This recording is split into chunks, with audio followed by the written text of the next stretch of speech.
యెహోవా, నీవెందుకు దూరముగా నిలుచున్నావు? ఆపత్కాలంలో నీవెందుకు దాగి ఉన్నావు?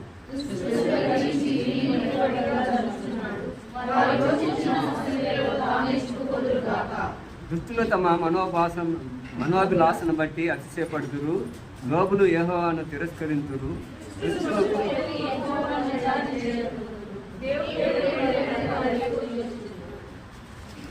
వారెల్లప్పుడూ భయము కానుకొని ప్రవర్తింతురు. నీ న్యాయ విధులు ఉన్నతమైనవై వారి దృష్టికి అందకుండును. వారు తమ శత్రువులందరినీ చూసి తిరస్కరింతురు.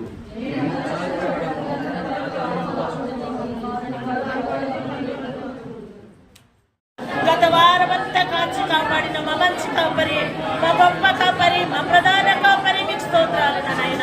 నలిగిన వేళల్లో, పొంగిన వేళల్లో లేవదీసిన వాడా, చక్కబెట్టుకున్నవాడా, బలపరిచినవాడా, లేవనెత్తిన తండ్రి, పోషించిన మా పోషకుడా, మాట్లాడిన మా మంచి యేసయ్యా, మీకు వందనాలు, స్తోత్రాలయ్యా. మా కుటుంబ జీవితాల్లో మీరు ఉన్నందుకై స్తోత్రాలు ప్రభా. మమ్మల్ని రక్షించుకున్నందుకై నీకు స్తోత్రాలు దేవా. ఈ పుంగనూరు పట్టణానికి మమ్మల్ని ఆశీర్వాదకరంగా ఉంచినందుకై నీకు స్తోత్రాలు నాయన. ఒక్క నీతిమంతుడు ఒక పట్టణానికి ఆశీర్వాదమని వాక్యం సెలవిస్తుంది నాయన. మరి మేము నాయన మా ప్రాంతాలకు, మా కుటుంబాలకు, మా సంఘానికి ఆశీర్వాదకరంగా ఉండటానికి ఇష్టపడి నీ సంధింపచ్చి ప్రార్థిస్తున్నాం నాయన. మా ప్రార్థన ఆలకించువాడానికి స్తోత్రాలు, మా ఉత్తరం ఇచ్చువాడానికి స్తోత్రాలు, ఉన్నవాడానికి స్తోత్రాలయ్యా, అనువాడానికి స్తోత్రాలు నాయన. నిన్న నేడు నిరంతరము మారని మా యేసయ్యా, నీకు స్తోత్రాలు ప్రభువా. దేవునికి మహిమకలుగుగాక. ఇప్పుడు వచ్చిన దేవుని బిడ్డలైన అందరికీ కూడా ప్రత్యేకమైన ధన్యవాదాలు తెలియజేస్తున్నాను. మరి ఈ మంచి విశ్రాంతిలోని ప్రవేశించడానికి దేవుడు మనందరినీ కూడా సత్యంగా వచ్చి ఆయన చూపించినటువంటి శాశ్వతమైన ప్రేమకు మనం ఏం చెల్లించాలి? ఏం చెల్లించాలి? స్థితిలో చూపించాలి. మన దేవుని మందిరానికి వచ్చేటువంటి ఎందుకు మర్చిపోయి చాలా నిర్లక్ష్యం, సోమరి ప్రకటనతో కూర్చొని స్థుతించేటప్పుడు చట్టమాకాలు వేసుకొని కూర్చొని ఇష్టం వచ్చినట్టు నోళ్ళు మాట్లాడుకొని ఇదే చేయడానికి మనం వచ్చేది. మందిరంలోకి అడుగు పెడితే ఎలా ఉన్నారా? నీవు నీ దేవుడు తప్ప మరొక ఆలోచన ఉండకూడదు. ప్రార్థన అంటే ప్రార్థనే, స్తుతి ఆరాధన అంటే స్తుతి ఆరాధనే. వాక్యం చెప్పేటప్పుడు జాగ్రత్తగా వాక్యం వినటమే. ఇవి కాకుండా వేరే నువ్వు చేస్తున్నావంటే నీ ఆలోచన, నీ పద్ధతి, నీ స్థితి, నీ గతి అంతా కూడా చాలా దరిద్రంగా ఉన్నది. దేవుడు త్వరలో రానేటటువంటి వాడు. ఆయన ఎప్పుడు వస్తాడో ఎవరికి తెలియదు. రానైన క్రీస్తు ప్రభు వారికి తెలియదు. అంత భయంకరమైనటువంటి దినాల్లో మనం జీవిస్తున్నాం. ఇంకా భయం లేకుండా, భక్తి లేకుండా, నిర్లక్ష్య స్వభావంతో దేవుని సన్నిధానానికి వస్తూ ఉన్నామంటే ఎంత దౌర్భాగ్యం కలిగిస్తుంది. దేవుడు మనం ఆశీర్వదించలేదా? నోరు తెలిసి చెప్పాలి. నోరు ఆశీర్వదించడం లేదా? ఆరోగ్యం ఇచ్చడం లేదా? భర్తలు ఇచ్చినాడా లేదా? భార్యలు ఇచ్చినాడా లేదా? పిల్లలు ఇచ్చినాడా లేదా? అన్నీ ఇచ్చి మరి దేవుని మందిరానికి రావడానికి మాత్రం రోగము, అది ఇది ఎక్కువ శాస్త్రం. ఆలస్యంగా రావడం ప్రతి వారం కూడా నేను చెప్తాను. 2 చేతి మొట్టు మీద చెప్తాను. ఆలస్యం ఎంత నిర్లక్ష్యం అంటే అంత నిర్లక్ష్యం. నీ ఉద్యోగానికి బట్టి వెళ్తావా? ఆలస్యంగా చెప్పాలి. వెళ్తారా? ఎందుకు వెళ్ళరు? జీతం రాదు. మరి దానికి ఇచ్చి అంత విలువ నీ ప్రాణం నుంచి, కుటుంబాన్ని ఇచ్చి, ఆరోగ్యాన్ని ఇచ్చి, అన్ని ఇచ్చిన నీ దేవుని దగ్గరికి రావడానికి మాత్రం నీకు సిగ్గు లేకుండా నీకు ఇష్టం వచ్చినట్టు నువ్వు వచ్చేది, నీకు ఇష్టం వచ్చినట్టు వేసుకుంటా ఉండేది. ఇదేనా భక్తి కలిగిన జీవితం అయితే? చెప్పాలి. మరి అట్లాంటి ఎట్లా భక్తి చేయాలా? 9:30 ఆరాధన అంటే 8 రావాలా? స్తుతించేటప్పుడు స్తుతించాలి. చక్కగా దేవుని ఆరాధించడానికి దేవుడు మనకి ఇచ్చిన మంచి అనుకూలమైనటువంటి సమయాన్ని ఎంత వృధా చేస్తున్నారంటే అంత వృధా వేసుకున్నాం. మందిరం ప్రారంభమైనప్పుడు ఏం జరుగుతుంది? ఇక్కడ స్తుతి ఆరాధన జరుగుతుంది. దేవుని యొక్క మందస్సాన్ని దావీదు మహారాజు తీసుకుంటూ వచ్చేటప్పుడు ఆ సమయంలో ముందు ఎవరు వెళ్తూ ఉన్నారు? ఎవరు? మరేం చేస్తున్నారు? పాటలు పాడువారు ఘోరను ముందుగా మందసములకు ముందుగా వారు నడుచుతూ వెళ్తుంది వాక్యంలో. మరి పాటలు పాడేవాళ్ళు బాగా కనపడరు, ఎవరు కనపడరు. ఏ కారణము? సోమరితనం, నిర్లక్ష్యం. ఇది సరైనటువంటి భక్తి కలిగిన జీవితము కాదు. నిజంగా చెప్తున్నా, సరైన భక్తి కానీ నిర్లక్ష్యముతో కూడినటువంటి భక్తి, పనికిరానిటువంటి భక్తి. మరి ఆ భక్తి చేయడం కంటే ఇంట్లో కూర్చొని నిద్రపోవడం అయితే, వచ్చినప్పటి నుంచి టైం తెలుసుకోవాలా. మన ఆకలి నిద్ర, ఆకలి నిద్ర, టైం, ఈ 3 రోగాలు తప్ప ఇంకేమైనా ఉన్నాయా మనుషులకి? ఇవి తప్ప ఇంకేమైనా ఉన్నాయా విశ్వాస జీవితంలో? చెప్పండి. ఎప్పుడు చూసినా టైం అయిపోయావు, ఎప్పుడు చూసినా ఆకలి, ఎప్పుడు చూసినా నిద్ర. ఇలాగే ఉండి చచ్చిపోతే ఏడిపోతావు తెలుసా? ఏడిపోతావు. అది గుర్తుపెట్టుకో, నరకానికి పోవాలి. ఈ 3ంటికి ఇచ్చేంత ప్రాధాన్యత నువ్వు దేవుని మందిరంలో దేవుడితో కూర్చొని గడపాల్సిన సమయాన్ని దొంగలించి, పరిశుద్ధులతో సహవాసాన్ని పోగొట్టుకొని లోకంలో తిరుగుకోవడానికి నీ సమయాన్ని ఇచ్చి వ్యర్థమైన ప్రవర్తన ఇక్కడ ప్రవర్తిస్తూ దేవుని గుర్తు పెట్టుకుని కూర్చోవడానికి మాత్రం ఇక్కడికి రావద్దు. హల్లెలూయా. రావద్దు. అట్లాంటి ప్రవర్తన ఉన్న వాళ్ళు ఎవరు కూడా రావద్దు. అట్లాంటి ప్రవర్తన ఎక్కడ చూసుకోవాలి? బయట, చర్చి గేట్ బయట చూసుకోవాలి. సమయానికి వచ్చేది నేర్చుకోవాలి. ఎన్నోసార్లు చెప్పాను, సమయానికి రండి. ఆ రోజే అన్ని ఆరా తీరా చూసుకోండి, ఊత ఆడతా వచ్చేది. మన సొంత పనులకైతే మనం ఇంత ఆలస్యం చేయలేము. పరుగులు తీసుకుంటూ వెళ్తాం. వాన వచ్చినా, గాలి వచ్చినా, తుఫాను వచ్చినా కొట్టుకొని వెళ్ళిపోతుంటే కూడా ఆడ పోయేసి పరిచయం చేసుకోవాలి. దేవుడి మందిరం బట్టి అంత నిర్లక్ష్యం చేయవలసింది. చాలా తప్పు చేస్తున్నాం, చాలా తప్పు. ఒక వారం వస్తే ఇంకో వారం ఎగబడతారు, లేదు ఒక వారం వస్తే 2 వారాలు ఎగబడతారు, లేదు 3 వారాలు ఎగబడితే బలం వస్తారు. ఇదే భక్తి. చెప్పండి, నవంబర్ చెప్పాలి. భక్తి ఇదేనా? ఎలా రావాలి? ప్రతి ఆదివారం కూడా ఎక్కడ కనపడాలా? నీవు, నీ కుటుంబము దేవుని సన్నిధిలో కనపడాలి. అంతేగాని ఒకరి ఇంట్లో ఉండి ఒకరి ఇంటికి చర్చకు వస్తుంది. మీ భర్తలంతా ఎక్కడికి వెళ్ళిపోయారు అని దేవుడు ప్రశ్న చేస్తారు. ఎక్కడ పోయారు మీ భర్తలంతా అంటే వారి ఆడవ ఉన్నారు, లోకంలో ఉన్నారు, ఏమో చేసుకుంటున్నారు. మీ భార్యలు ఎక్కడికి పోయారు? భార్యలు ఆడవ పోయినారు, ఏమో చేస్తారు. ఇదేనా నువ్వు ఇచ్చే సమాధానము? అందుకేనా దేవుడు మనకి ఇచ్చింది కుటుంబాన్ని? కుటుంబములు దేవుడు కట్టిన తర్వాత కుటుంబముతో సహా ఎక్కడుండాలా? భార్య ఒక చోట, భర్త ఒక చోట, బిడ్డలు ఒక చోట, రకరకాలైనటువంటి బతుకులు బతికేదానికంటే దేవుని యొక్క నిజంగా ఒక రోజు లెక్క చెప్పాల్సి వస్తుంది. నువ్వు ఏ బండలో చెక్కబడ్డావో, ఏ పొలంలో నాటబడ్డావో అక్కడనే నీ కుటుంబం అంతా కూడా స్థిరముగా ఉండాలి. హల్లెలూయా, హల్లెలూయా. ఇది మర్చిపోకూడదు ఎవరు కానీ. ఏ సంఘంలో నువ్వు ఆత్మీయంగా ఎదుగుతున్నావో నీవు, నీ భార్య, నీ బిడ్డలందరూ కూడా ఇక్కడ ఉండాలి. కుటుంబ సమేతంగా ఉండాలి. కొంతమంది రావడము, కొంతమంది ఆగిపోవడము, కొంతమంది షికార్లు కొట్టడము, కొంతమంది ఊర్లకు పోవడము, ఒకరు మాత్రమే ఇంటికి ఇక్కడికి వచ్చేసి. ఇది దేవుడు అందుకేనా నీకు ఇచ్చింది ఇంత దీవెన ఆశీర్వాదము? చెప్పాలా? మరి కాదు తెలిసినప్పుడు మీరు ఎందుకు ఒక్కడికి వస్తున్నారు? మీ కుటుంబాలతో ఎందుకు రాలేకపోతున్నారు? మీరు సరిలేదు. ఎవరు సరిలేదు? ఎవరు సరిలేదుమా? ఎవరు? మీరే సరిలేదు. అందుకే నీ భర్తలు రావడం లే, మీ తల్లిదండ్రులు రావడం లే, మీ అత్తమామలు రావడం లే, మీ భార్యలు రావడం లే. ప్రవర్తన మీరు సరిగా ఉంటే నీ యొక్క భయముతో కూడిన ప్రవర్తనను బట్టి వాళ్ళందరినీ కూడా రాబడవచ్చు. మన మీద మందిరానికి వచ్చి వెళ్ళిపోతున్నాం తృప్తిగా అనుకుంటున్నారు. నీ భర్త రాలే, ఏం కాబట్టి నీ బతుకు సరిలేదు కాబట్టి. దేవుడి మందిరానికి వెళ్తున్నావు, నీ ప్రవర్తన సరిలేదు కాబట్టి నీ మొగుడు నీ మాట వినడం లేదు, నీ భార్య వినడం లేదు, నీ పిల్లలు వినడం లేదు. మందిరానికి వస్తే ఏదో ఒకటి ఇక్కడ నుంచి నేర్చుకొని గుణపాఠం తెచ్చుకొని అక్కడి నుంచి మనం వెళ్తే ఇంటిలో మన ప్రవర్తన మారి కుటుంబ సమేతంగా ఇక్కడికి రావచ్చు. హల్లెలూయా. అంతేగాని మన ఇష్టానుసారంగా మాత్రము వచ్చిపోయేదానికి ఇది క్లబ్బులు కాదు, పబ్బులు కాదు, లేకపోతే లోక సాంప్రదాయాలు అనుసరించేటువంటి స్థలాలు అంతకంటే కూడా ఇది కాదు. ఇది పరిశుద్ధమైన స్థలము.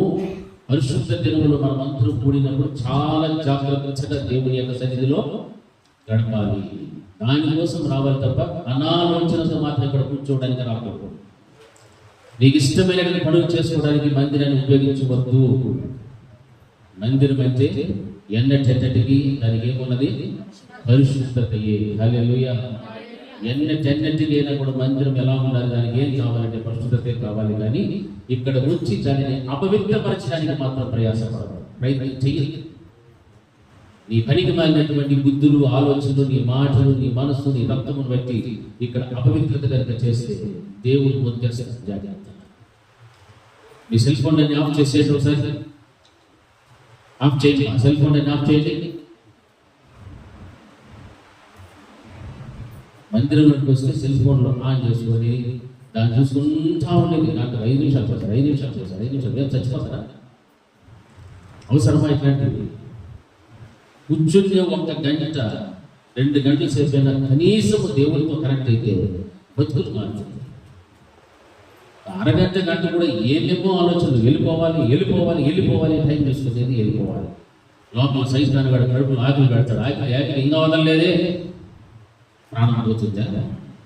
ఆదివారం దినాన నీ ఇంటిలో పొయ్యిలో కూడా అగ్గి వేయకూడదని వాక్యం పోలిస్తారు.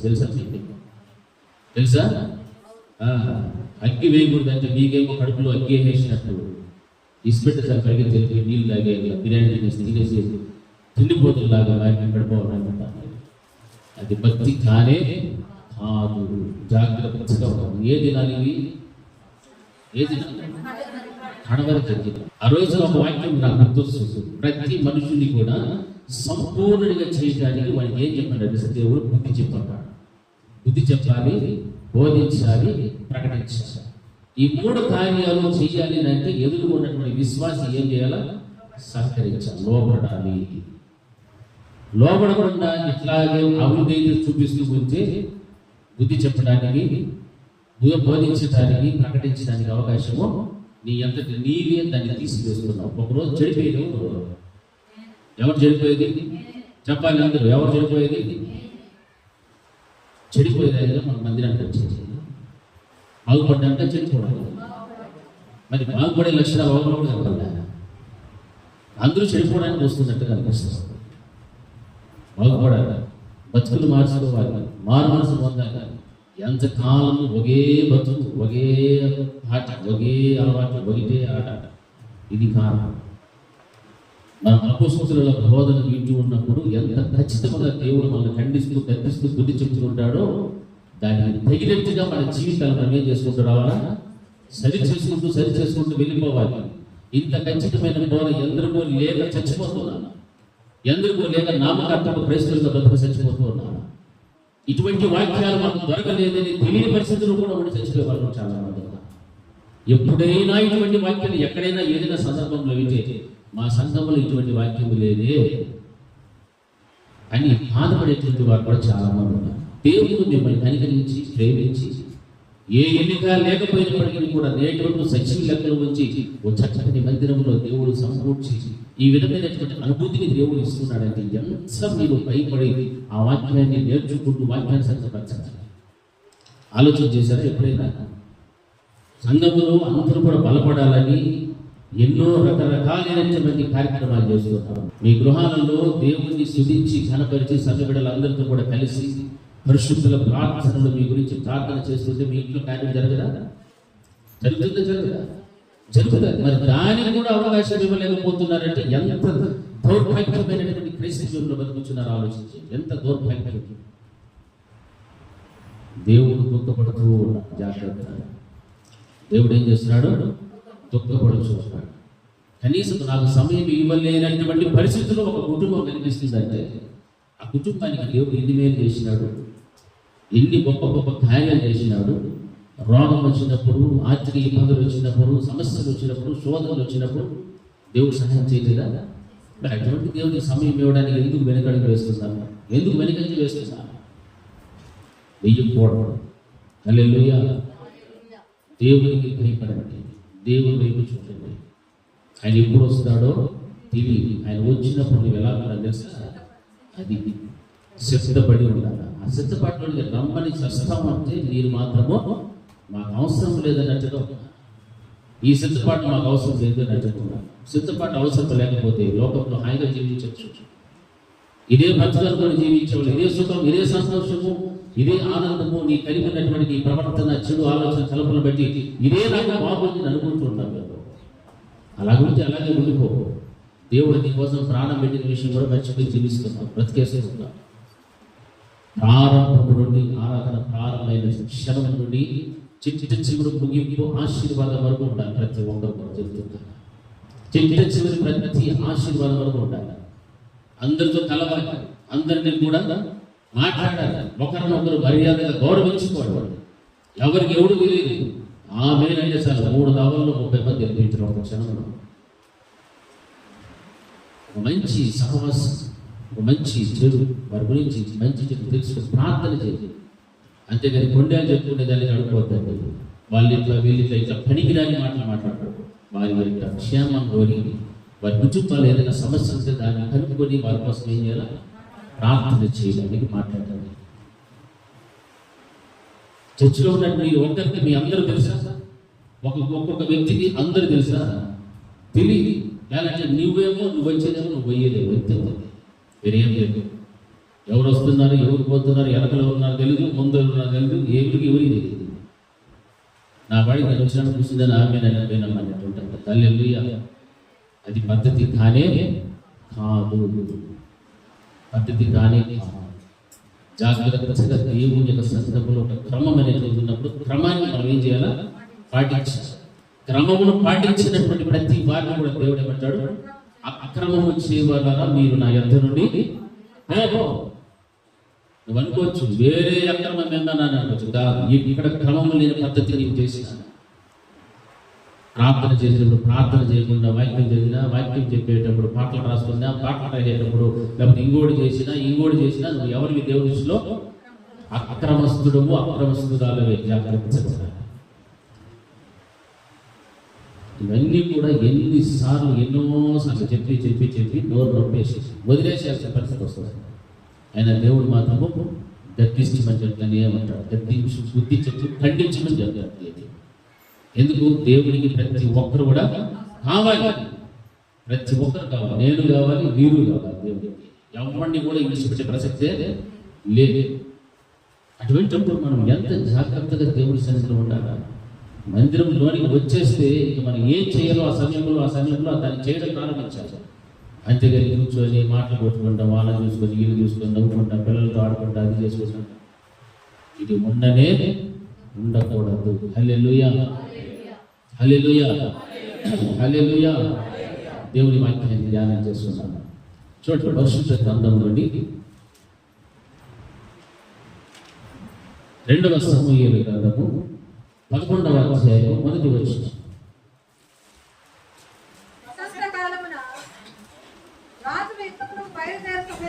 వసంతకాలమున రాజులు యుద్ధమునకు బయలుదేరు సమయమున దావీదు యోవాబును అతని వారిని ఇశ్రాయేలీయులందరినీ పంపగా వారు అమ్మోనీయులను సంహరించి రబ్బా పట్టణాన్ని ముట్టడి వేసేశారు. అయితే దావీదు యెరూషలేమునందు నిలిచెను. హల్లెలూయా. గట్టిగా చెప్పాలి, హల్లెలూయా, హల్లెలూయా. 2 చేతులకు చెప్పాలి, హల్లెలూయా. యెరూషలేములో ఎవరు నిలిచిపోయారు? దావీదు మహారాజు నిలిచిపోయాడు. సంవత్సరానికి 12 మాసములు, 10 మాసములలో యుద్ధం ఎక్కడైనా వచ్చినా సైన్యాన్ని పంపించి రాజు విశ్రాంతి తీసుకోవచ్చు. కానీ వసంతకాలం అనేటువంటిది సమీపించిన ఆ దినాలలో, ఆ 2 మాసములలో మాత్రము యుద్ధం ఏదైనా కనుక వస్తే ఖచ్చితంగా రాజు ఆ యుద్ధములకు బయలుదేరాలి. హల్లెలూయా. అందుకే వాక్యం బోధిస్తుంది ఏమంటే వసంతకాలమున రాజులు యుద్ధమునకు బయలుదేరు సమయమున, రాజులు యుద్ధమునకు బయలుదేరే సమయమున యోవాబును పిలిచి అతనిని వారిని అందరినీ ఇశ్రాయేలు అందరినీ కూడా ఎక్కడికి పంపిస్తాడంటే యుద్ధానికి పంపించి నేను మాత్రం ఇక్కడ వచ్చాను అని. ఎవరు చేసేది పని? దావీదు మహారాజు పంపించాడు. పగల కాలంలో నిద్రపోయాడు, సాయంకాలంలో లేచాడు, మిద్దెక్కాడు, పడిపోయాడు. హల్లెలూయా, హల్లెలూయా. నిద్రపోయాడు, సాయంత్రం లేచాడు, మిద్దెక్కాడు, పడిపోయాడు. ఆ నుంచి పడిపోయాడంటే కాలు చేసి ఎరగడం కాదు. దేంట్లో పడిపోయాడు? పాపములో పడిపోయాడు. హల్లెలూయా. వాక్యము సెలవిస్తున్న మాట ఏంటంటే దావీదు లాంటి వాడు ఎలా పడిపోయాడు? ఎంత చక్కని భయము భక్తి కలిగిన వాడు, ఎప్పుడు కూడా దివారాత్రములు దేవుని ధ్యానిస్తున్నటువంటి వాడు, రోజు 3 పర్యాయాలు ప్రార్థన, 7 పర్యాయాలు ఆరాధన, ఇంత చక్కని ఆధ్యాత్మికమైన జీవితం కలిగినటువంటి దావీదు జీవితంలో పడిపోవడానికి కారణం ఆయన క్యాలెండర్ చూసి వాక్యాన్ని చదువుకొని వెళ్ళిపోయేవాడు కాదు. దేవుని వాక్యం అంటే చాలా చాలా పిచ్చి, దేవుని స్తుతించడం అంటే ఇంకా పిచ్చి. అంత చక్కని అనుభవం కలిగినటువంటి దావీదు మహారాజు వసంత కాలమున యుద్ధమునకు బయలుదేరవలసినటువంటి ఆయన బయలుదేరక ఆగిపోయి యెరూషలేములోనే ఉండిపోయాడు. వెళ్ళినటువంటి వారందరూ కూడా వెళ్ళిపోయారు. హల్లెలూయా. ఇందులో ఉన్నటువంటి విశిష్టత ఏమిటంటే యుద్ధానికి వెళ్ళిన వారందరూ కూడా విజయాన్ని సంపాదించుకొచ్చారు. రబ్బా పట్టణం మీద విజయం వచ్చింది, దావీదు మాత్రం ఓడిపోయాడు. హల్లెలూయా. ఈయన రాజు, వెళ్ళిన వాళ్ళందరూ సైన్యం వెళ్ళాలి, యోవాబు వెళ్ళాడు, అందరూ కూడా వెళ్ళారు, వాళ్ళందరికీ విజయం వచ్చారు. కానీ ఈయనకి మాత్రం వచ్చింది, ఓడిపోయాడు. ఎందులో ఓడిపోయాడంటే ఆధ్యాత్మికమైన జీవితంలో పతనమైపోయాడు. అపవిత్రతను కూడా తెచ్చుకున్నాడు. తాను చేసినటువంటి పాపము, దీనంతా కూడా మీరు ఇంటికి వెళ్ళి చదువుకోండి అవసరమైతే. పాపాన్ని గురించి చెప్పుకోవడం కంటే పాపం నుంచి విడుదల కోసం ఎలా చేయాలో దాన్ని చెప్పుకోవడం మంచిది. వాక్యం సెలవిస్తారు, దావీదు వసంత కాలమున యుద్ధమునకు రాజులు బయలుదేరాల్సిన సమయంలో బయలుదేరలేదు. అందుకే వెళ్ళిన వారికి విజయం, వెళ్ళగా ఆగినటువంటి ఆయన దావీదుకి మాత్రం అపజయం, ఓడిపోవడం, పతనము అనేటువంటిది అక్కడ జరిగింది. నా ప్రియమైనటువంటి దేవుని బిడ్డలారా, వాక్యం సెలవిస్తున్నటువంటి మాట గమనిస్తే అది వసంత కాలం. మన దృష్టిలో వసంత కాలం అంటే ఆకులన్నీ రాలిపోయి చిగురించేటువంటి వసంత కాలం. అదే పరిశుద్ధ గ్రంథంలో మనం చూస్తే అంజురుపు చెట్టును మనం గమనిస్తున్నప్పుడు ఆ అంజురుపు చెట్టు అంతా కూడా ఎండిపోయి ఆకులు మొదలెచ్చినప్పుడు అది వసంత కాలమే వాక్యం బోధిస్తుంది. నిజముగా దేవుడు దావీదు జీవితంలో అతనికి దేవునికి ఉన్నటువంటి ఆ మంచి సహవాసం ఎంత గొప్పదో చాలా వర్ణనాతీతం. దేవుడే చెప్తూ ఉన్నాడు, ఆయన నా యొక్క హృదయానుసారి అయిపోయాడు. హల్లెలూయా. దేవుని యొక్క హృదయములు, ఆయన తలంపులు, ఆయన ఆలోచనలు ఏవైతే ఉండగలిగాయో అటువంటి ఉన్నతమైన తలంపులు, ఆలోచనలు కలిగినటువంటి వ్యక్తి ఎవరైనా ఉన్నారో పరిశుద్ధ గ్రంథంలో అంటే దావీదు మహారాజు ఒక్కటే. హల్లెలూయా. అంతటి గొప్ప దైవజనుడైనటువంటి అంత గొప్ప రాజు అయినటువంటి దావీదు మహారాజే ఆయన పగటి కాలమున నిద్రపోయాడు. యుద్ధమునకు బయలుదేరవలసిన సమయమున పోలేదు, నిద్దెక్కాడు, చూచాడు పాపంలో పడిపోయాడు. రోజున నా ప్రియమైనటువంటి దేవుని కదా వాక్యము సెలవిస్తున్నటువంటి రీతిగా వసంత కాలం అనేటువంటిది మనం గమనిస్తున్నప్పుడు ఆయన అంజూరపు చెట్టు నుంచి ఆయన చిగిరిస్తే ఎండిపోయి చిగిరించినప్పుడు అది వసంత కాలం. వసంత కాలంలో ఏం చేయాలో అదే చేయాలి. యుద్ధము అంటే యుద్ధంలో పోరాడటం కోసం వెళ్ళాలి, యుద్ధంలో పోరాడాలి, గెలవాలి, శత్రువుపైన విజయాన్ని సాధించాలి. ఆ యొక్క వసంత కాలం ఖచ్చితంగా ఎవరు యుద్ధ భూమిలో రాజు అనేటువంటి వాడు ఉండాలి. సైన్యం మాత్రం వెళితే సరిపోదు, సైన్యం మాత్రం వెళితే సరిపోదు, రాజు కూడా ఉండాలి. అయితే రాజు ఏం చేశాడంటే ఆగిపోయిన పరిస్థితి, ఆగిపోయి నిద్రపోయాడు. లేచిన తర్వాత పాపంలో పడిపోయాడు. యుద్ధానికి వెళ్ళి ఉంటే ఆ విజయ సంకేతం విని ఉండేవాడు, ఆ విజయానికి కారకుడని గమనించేటటువంటి వాడు, ఆ విజయము కలిగినప్పుడు ఎంత సంతోషము, ఆనందము కలిగినటువంటిదో ఆ రబ్బ పట్టణంలో ఉన్నటువంటి ఆ యొక్క స్థితిగతులన్నిటి కూడా చూసి రాజు ఎంత మంచిగించేటువంటి వాడు. అంత ఔన్నత్యమైన స్థితిని పోగొట్టుకోవడానికి గల కారణం ఏమిటంటే వసంత కాలమున యుద్ధానికి వెళ్ళవలసినటువంటి సమయమున వెళ్ళగా ఆగిపోయాడు. కాబట్టి అక్కడ జరిగినటువంటి సమాచారం ఏంటంటే వెళ్ళిన వాళ్ళందరూ కూడా యుద్ధంలో విజయం సాధిస్తే దావీదు మహారాజు మాత్రము పడిపోయాడు. హల్లెలూయా, హల్లెలూయా. 2వ సమూయేలు 3వ అధ్యాయంలో కూడా మనం గమనిస్తే 34వ వచనం గురించి మాట్లాడుతుంది. ఆ విజయవంతమైనటువంటి సైన్యాధిపతిగా అభిషేకించబడ్డావు, యెహోవా సైన్యములో ఉండడానికి తగిన వయస్సు కలిగిన వాడవు, అంతేకాదు ఒక కీలకమైన ఆయుధం నీ చేతికి ఇవ్వబడింది. కానీ ఒక రోజు నాకు పరిస్థితి ఏమైందంటే ఒక నీచుడు అబ్నేరు గురించి మాట్లాడుతున్నాడు. ఓ అబ్నేరు, ఒక నీచుడు చచ్చినట్లుగా నీవు చావతగునా? ఎంత దౌర్భాగ్యమైన స్థితిలోకి వెళ్ళిపోయాడు. ఈ రోజున క్రైస్తవుల యొక్క జీవితం కూడా ఎలా ఉండాలంటే ఒక నీచుడు చచ్చిపోయినట్టు చచ్చిపోకూడదు. పరలోకంలో దేవుని దర్శనం చూస్తూ చచ్చిపోవాలి, పరిశుద్ధతలో ఉంటూ చచ్చిపోవాలి, నీతి కలిగిన భక్తి కలిగి జీవిస్తూ చచ్చిపోవాలి. నీవు కలిగి ఉన్నటువంటి ఆత్మ నింపుదలను పోగొట్టుకోకుండా, నీవు కలిగిన సమర్పణను పోగొట్టుకోకుండా నువ్వు చచ్చిపోవాలి. నీ యొక్క ముందు స్థితి ఎలా ఉన్నదో ఒక్కసారి ఆలోచన చేసుకో. నువ్వు దేవుని యొక్క మందిరానికి ఎలా వస్తూ ఉంటివో, వెళ్ళిపోతూ ఉంటివో, నీ భక్తి కలిగిన జీవితం ఎలా ఉండేటువంటిదో, నీ పూర్వ దినాల్లో నీవు ఎలా బ్రతుకుతూ ఉంటివో, దేవుడు అంటే నీకు ఎంత సహవాసం కలిగి ఉంటివో, ఎలా ఇష్టపడుతూ ఉంటివో, ఎలా ఉంటివో ఒకసారి ఆలోచన చేయి. అంటే అక్కడ జరుగుతున్న విషయం ఏమిటంటే, రాను రాను రాను రాను పరిశుద్ధులుగా మార్చబడిన వారు కానీ, దైవికంగా బలవంతులైనటువంటి వారు కానీ పడిపోవడానికి కారణాలు ఏమిటంటే, రాను రాను ఏమవుతుంది తెలుసా, ప్రార్థన అనేటువంటిది తగ్గిపోవడం వల్ల. హల్లెలూయా, హల్లెలూయా, ఏంటి చెప్పండి, హల్లెలూయా, హల్లెలూయా. దావీదు జీవితంలో పతనమైపోయాడు. చూడరానిది చూచాడు. దేవునితోనే సహవాసం కలిగి ఉండి ఉంటే, రోజు 3 పర్యాలు ప్రార్థన, 7 పర్యాలు ఆరాధన చేస్తూ ఉన్నటువంటి ఆ స్థితి కనుక ఉంటే మిద్ది ఎక్కేవాడు కాదు, చూడాల్సింది చూడకూడదు చూసేవాడు కూడా కాదు. అవన్నీ చేసాడంటే ఇవన్నీ కూడా పక్కన పెట్టాడు. యుద్ధానికి వెళ్ళాల్సిన వ్యక్తి యుద్ధం వెళ్ళాలి, అక్కడి నుంచే పడి తప్ప అక్కడే తప్పటడుగు వేశాడు. ఆ వేసిన కారణాన్ని బట్టే ఈ రోజున దావీదు జీవితాన్ని గురించి మనం చెప్పుకుంటూ పతనమైనటువంటి స్థితిని గురించి, దేవుని హృదయానుసారైనటువంటి దావీదు గురించి మనం ఈ రీతిగా మాట్లాడుకోవాల్సిన పరిస్థితి. హల్లెలూయా, హల్లెలూయా, హల్లెలూయా. ఎందుకు అంటే మత్తయి సువార్తలో రాయబడిన రీతిగా అంజూరపు చెట్టు ఎండిపోయి చిగురిస్తే అది వసంత కాలము. 3వ అధ్యాయంలో 24వ అధ్యాయం 32వ వచనంలో అంజూరపు కొమ్మ లేతని చిగురించినప్పుడు వసంత కాలం ఇంకా సమీపముగా ఉన్నదని అనేటువంటి మాటలు మనకు కనిపిస్తున్నాయి. అంజూరపు చెట్టు ఎండిపోయి లేత ఆకులతో చిగురించేటువంటి సమయం వచ్చినప్పుడు ఏ కాలం సమీపిస్తూ ఉన్నది? వసంత కాలం సమీపిస్తూ ఉన్నది. వసంత కాలం సమీపిస్తున్నటువంటి ఈ యొక్క ప్రవచన వాక్యాలను మనం గమనిస్తున్నాం. అందుకే ఇశ్రాయేలీయులు ఆ రోజున యేసుక్రీస్తు ప్రభువు వారిని సిలువ వేసినప్పుడు వారు చేసిన దోషములను బట్టి ఏమని చెప్తున్నారు తెలుసా?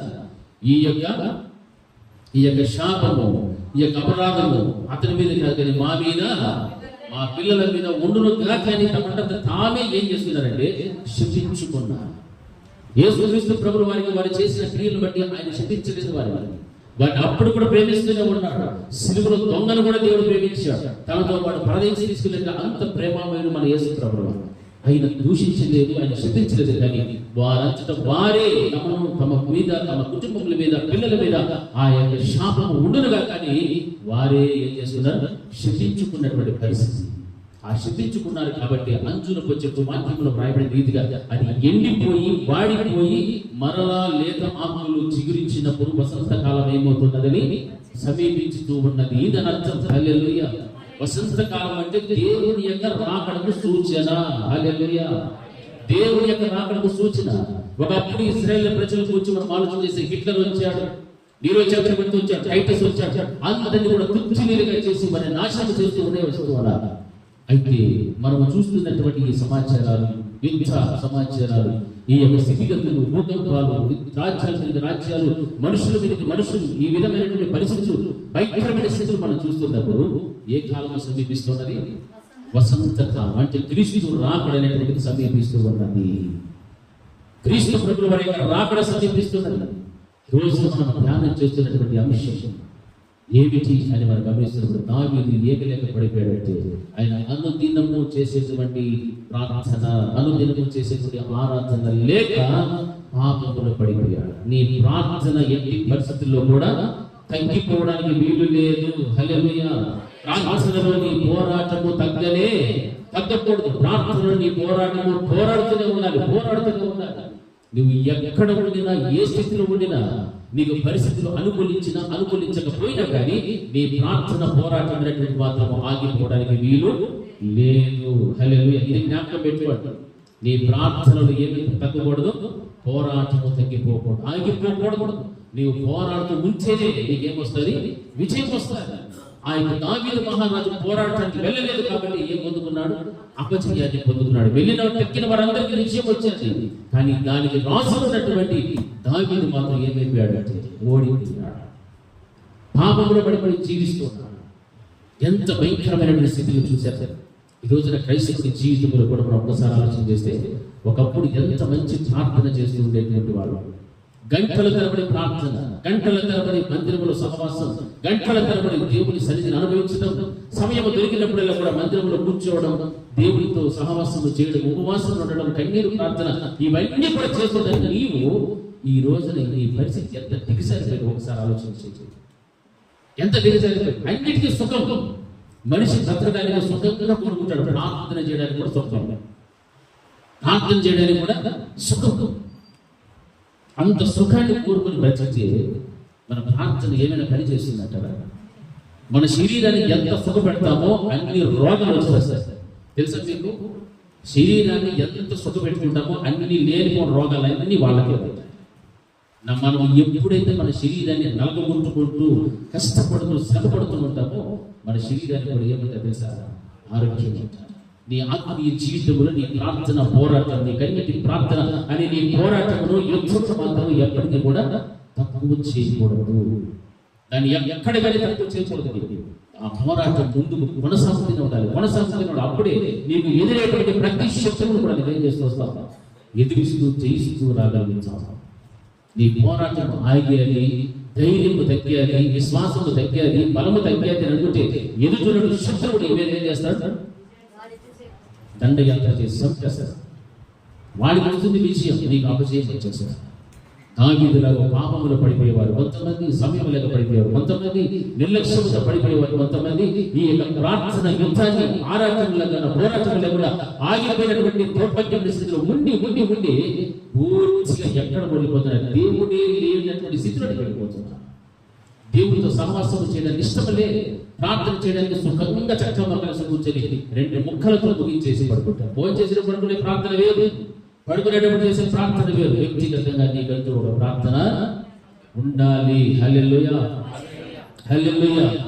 వ్యక్తిగతంగా ఏమన్నా ప్రతి ఒక్కరికి ఒక సమయాన్ని వారికి దేవుడికి ఆ ప్రార్థనలో పోరాడు. ప్రతిరోజు ఒక పోరాటం జరుగుతూనే ఉండాలి, ప్రతిరోజు ఒక పోరాటం జరుగుతూనే ఉండాలి. ఆ పోరాటం ఆగిపోయాలి అని అంటే నీవు ఎవరి చేతిలో ఓడిపోవడానికి సిద్ధంగా ఉన్నావు? సాతాను చేతిలో ఓడిపోవడానికి సిద్ధంగా ఉన్నావు. హల్లెలూయా.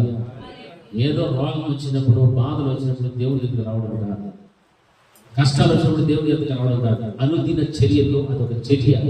ప్రతిరోజు కూడా దేవుడితో పోరాడు, ప్రార్థనలు పోరాడు.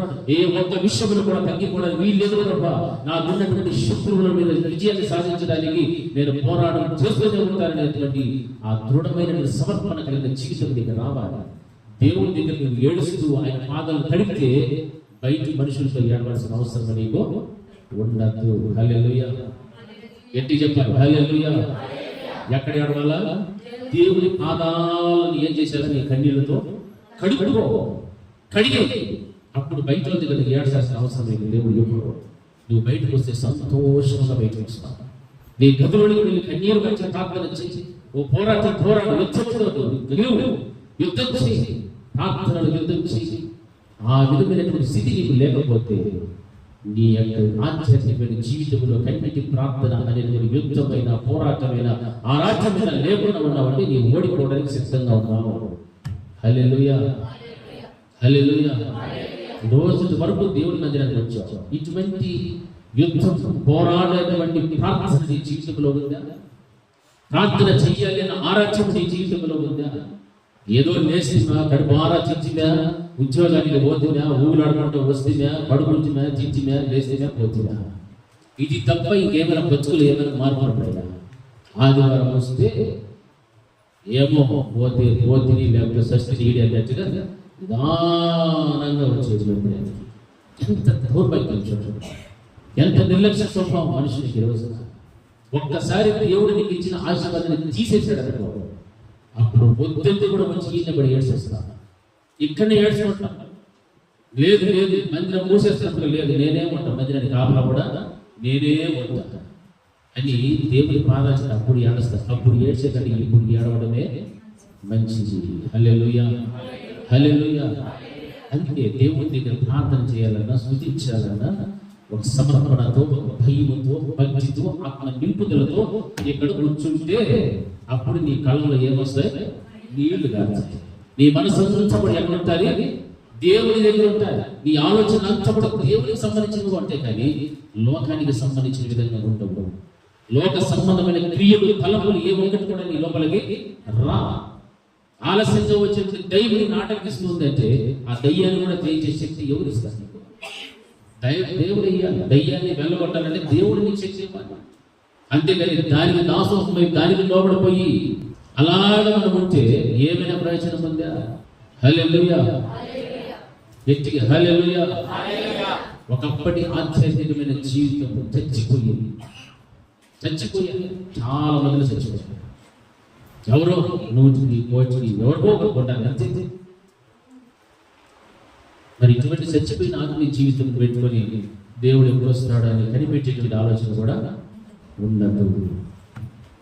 ఇటువంటి వారికి ఏం ఆలోచన వచ్చిందంటే ఆకలి, నిద్ర, సమయం, ఈ 3 తప్ప ఏది కూడా ఉండవు. ఇటువంటి నామకర్తకు బ్రతికే దౌర్భాగ్యులు కనుక నేను చెప్తున్నాను.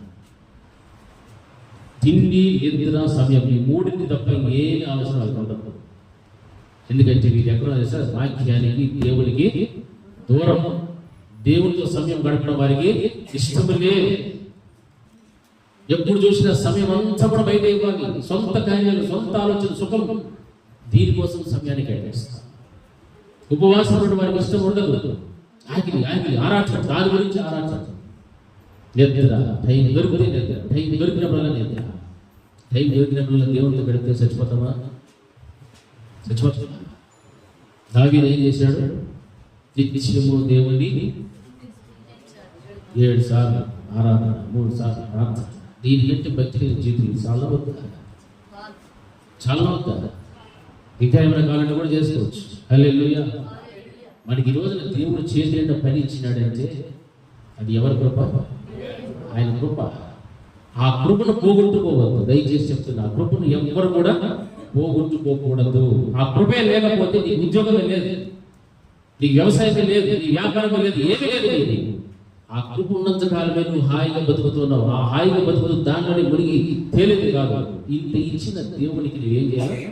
కృతజ్ఞతగా పరుగులు తీసుకుంటే ఎప్పుడెప్పుడు ఆదివారం వస్తుందా, అందరికంటే ముందుగా నేను వెళ్ళాలి, నా దేవుని మందిరంలో నేను కనపడాలి, నా దేవుని మందిరం నేను పరిచయం చేయాలి, నా దేవుని మందిరం ఎంతో మంది అవన్నీ చేయాలి అనే ఆశ నీకు రావాలి. మందిరంలో ఎంత పరిచయం తెలుసా? అడుక్కోవాలి, చీట్లు వేసినట్టు లెక్కలు చెప్పాలి. ఈ రోజు మీరు చేస్తారా? అవసరమా? ఆశ ఎక్కడున్నాలా? ఏడున్నారా? ఆశ ఉండాలి. ఎవరు చెప్పాల్సిన అవసరం, పరిగెత్తుకుంటూ వచ్చి మేము చేస్తామనేటువంటి మనుషులు కావాలి దేవుడికి. అడుక్కొని రండి, మీరు చేయండి, ఈరోజు మీరు అంటే మనుషులు ఎంత తన శరీరమును సుఖపెట్టుకోవడానికి అలవాటు పడిపోయాడు ఆలోచించారు. మేము చిన్నగా ఉన్నప్పుడైతే ప్రతిరోజు కూడా మందిరానికి వెళ్ళి తలుపులు తీసి ఊడ్చి చాపులేసి గంట కొట్టేటువంటి బాధ్యత నేను, మా అన్న, మా కుటుంబం అందరూ మేము చేసేవాళ్ళం. మాకెవరు చెప్పలేదు. ఈరోజు మనం చెయ్యాలి చెప్పలేదు, ఎవరు చెప్పలేదు.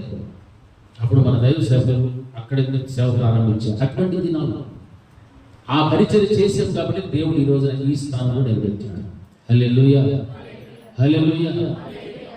దేవుడు దీవించాలంటే, ఆశీర్వదించాలంటే ఆయన కోసం కనీసం 1 గంట సేపైనా కష్టపడి పని చేయి, శ్రమించు. నీ కష్టం, నీ శ్రమను చూపించు దేవునికి. ఏమీ చేయలేదు. ఆఫీసర్లాగా వచ్చి ఆఫీసర్లా వెళ్ళిపోవడానికి ఇష్టపడద్దండి. ఏం పోగొట్టుకుంటాం? దేవుని కృపను పోగొట్టుకుంటారు. జాగ్రత్త. హల్లెలూయా. ఆ కృపను పోగొట్టుకుంటారంటే ఈ లోకంలో నువ్వు ఎంత ఉండినా ఏం చేసినా యేషవ లాంటి బ్రతుకు తప్ప వేరేది మాత్రమో ఉండదు. పోయిన వారికి చెప్పాను కదా, యేషవ ఏం పోగొట్టుకున్నాడు? కృపను పోగొట్టుకున్నాడు. ఆర్థికంగా బాగానే ఉన్నాడు, కానీ దేవుని యొక్క కృప లేదు. ఎందులో పోగొట్టుకున్నాడు? జ్యేష్ఠత్వం పోయింది, పోయా. దేవుని ఆశీర్వాదం పోయా, దీవెన పోయా, అన్నీ పోయా. ఆగలి చచ్చిపోతున్నానని చెప్పుకొని అడుక్కొని చూడలేకపోతే చచ్చిపోతానని అన్నాడు. ఇది కాదు దైవభక్తి, కాదు ఇది. క్రైస్తవులకు ఉండాల్సిన జీవితం కాదు. మనంతట మనమే ఇది నా పని, ఇది నేను చెయ్యాలి. ఇవన్నీ ఎందుకు చెప్తుంది సార్?